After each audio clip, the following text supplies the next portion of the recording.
All right, it's podcast time. Here, this is the Taking Vegas Podcast. I'm Chris Hodge. Doing this on Tuesday this week. It's Thanksgiving week. First and foremost, want to make sure everyone has a happy and blessed Thanksgiving. We all know what Black Friday brings. Credit cards get destroyed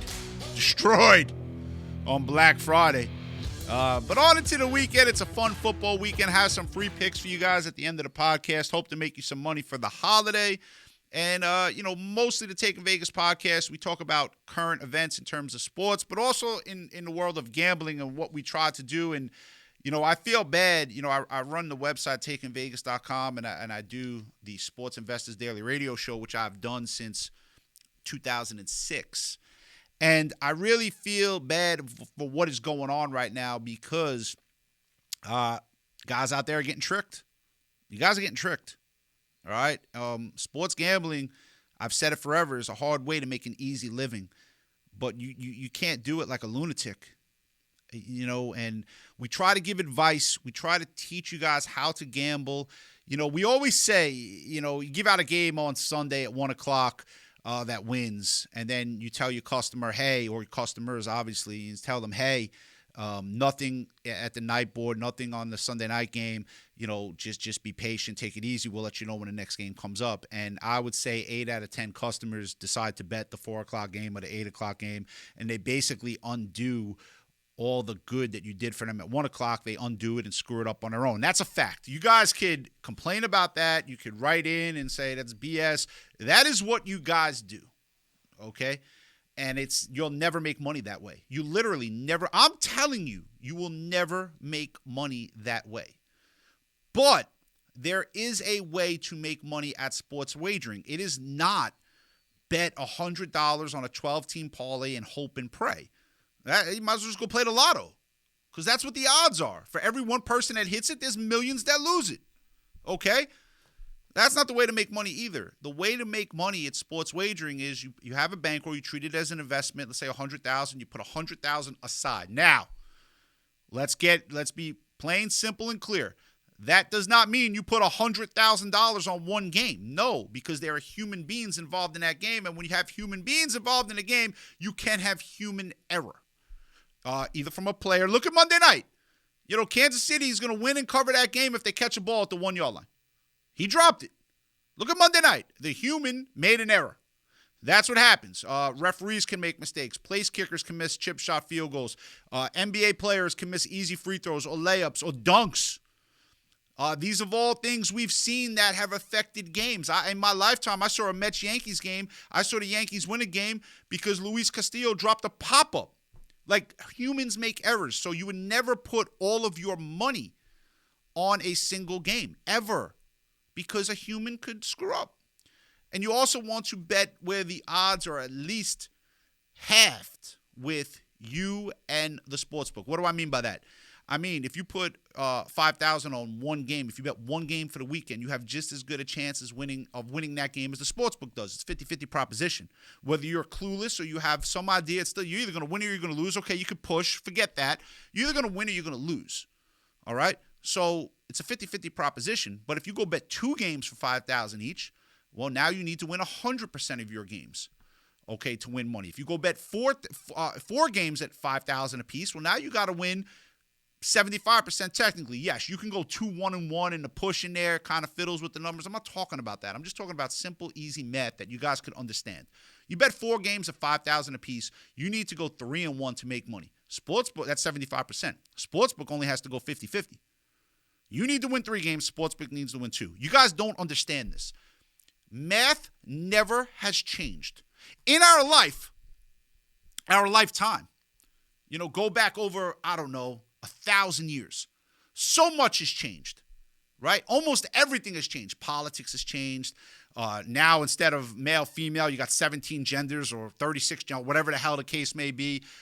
You got stupid nonsense going on all over the world. Things change. Inflation changed. Money changes. Jobs change. Everything's changed, right? Relationships changed. Everything has changed. You know what has never changed? Math. Well, they try to change math in schools with this Common Core nonsense, but 2 + 2 has always been 4. Always. Math has never changed. the number is always the number. So if you bet 4 games for $5,000 apiece, you need to win 3 of them to make money. The sportsbook only needs to win 2. When you guys get this through your heads and you start looking at gambling from a patient, investing, mathematical perspective, you can make money. So that's what the Taking Vegas brand is all about, to try to help you guys and teach you how to make money. So that's that. Now we also try to talk about some current events. So the Monday night game was a nice game between Philadelphia and Kansas City. Philadelphia gets the win. The game stays under the posted total. But if a guy makes a catch, Kansas City gets the win. Now, or they at least take the lead late. Now the game is right around the posted total. That one play could change everything. But the guy in Kansas City, he didn't make the play. Great throw by Mahomes. He didn't make the play. We all saw it. Should have caught the ball. And you know, I get it, man. You know, his job is to catch the ball. Now you got a guy like Tyreek Hill comes out and says, well, catching the ball at night in that stadium, it's not easy. Okay, granted. Fine. But that's why you make millions of dollars. Because the other guy can't catch that ball. That's why they pay you.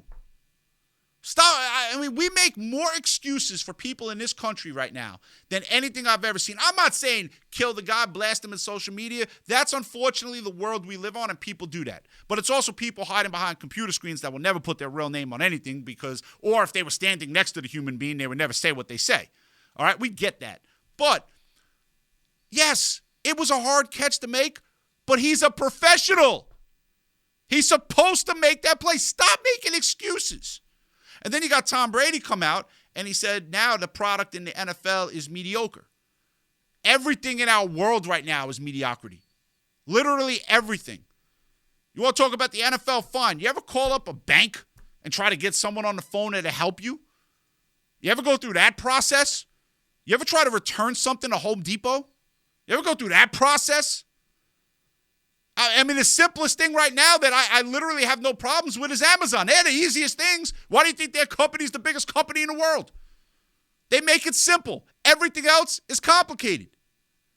Everything else, customer service, from what we do, restaurants are mediocre. Everything in our life right now is mediocre. Why? Because we simply just don't care anymore. That's a problem.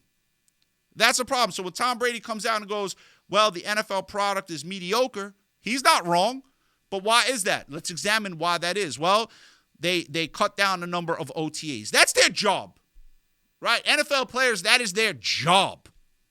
I get they play a very physical sport that is very demanding on their body for 4 months a year. I get that. And they're put in unfair situations where they have to play a game on Sunday. Then they got to play a game on Thursday. And their bodies are going through it. That, we all get that. We understand that. But their job is really for 4 months, right? September through the beginning of January. If they make the playoffs or into the Super Bowl, it's a little bit longer. Okay. But what they do in the offseason and the lessons they learn and the technique that they're taught should carry over into the season. But what have we done? We've stopped tackling during all the practices, basically. So tackling is down. So what happens? It's going to get mediocre. Why have we done that? Because there were injuries and concussions. Understand. But there's always a reason. Now you cut down OTAs. You cut down practices. Well, if you do any job, like here, I do my job. My staff puts 600 man-hours a week into studying games. 600 man-hours a week into studying games. If I cut that down to 300, we would have half the production. We would become mediocre. That's simple. That's math. Simple math. Okay, so that's why we are here in the way we are. Okay, yeah, the game is mediocre. And then you have officials who are not full-time officials. You could, and not one of you have watched games this year and ever, or forever and ever, complimented an official. Wow, that was a really well-refereed game. How many times have you said that in your lifetime? No matter what you watch, baseball, football, hockey, basketball, when have you ever consistently said, you might one time, but consistently said, wow, those refs did a hell of a job.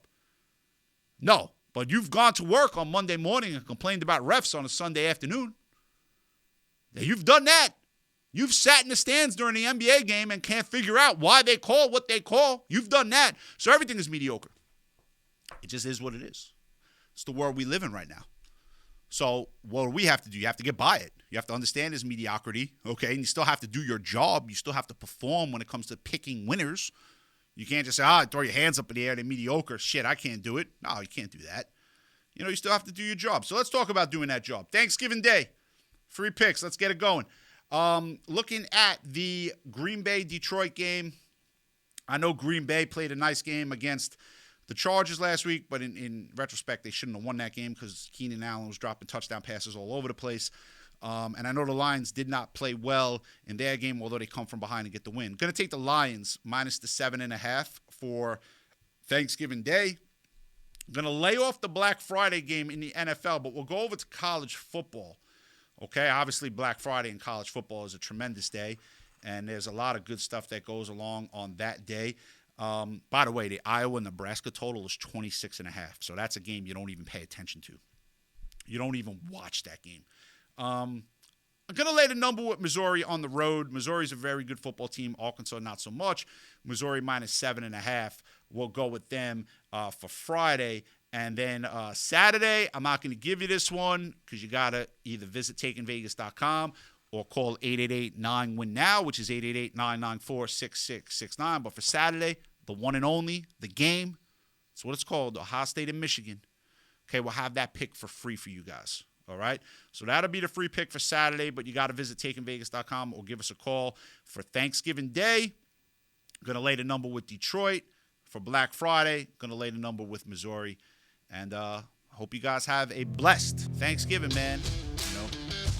That's going to do it for the podcast. Hope you enjoyed listening. Hope you guys have a great holiday. Let's make some money. Visit takingvegas.com. We have a whole plan and system where we can make you guys money when it comes to sports wagering.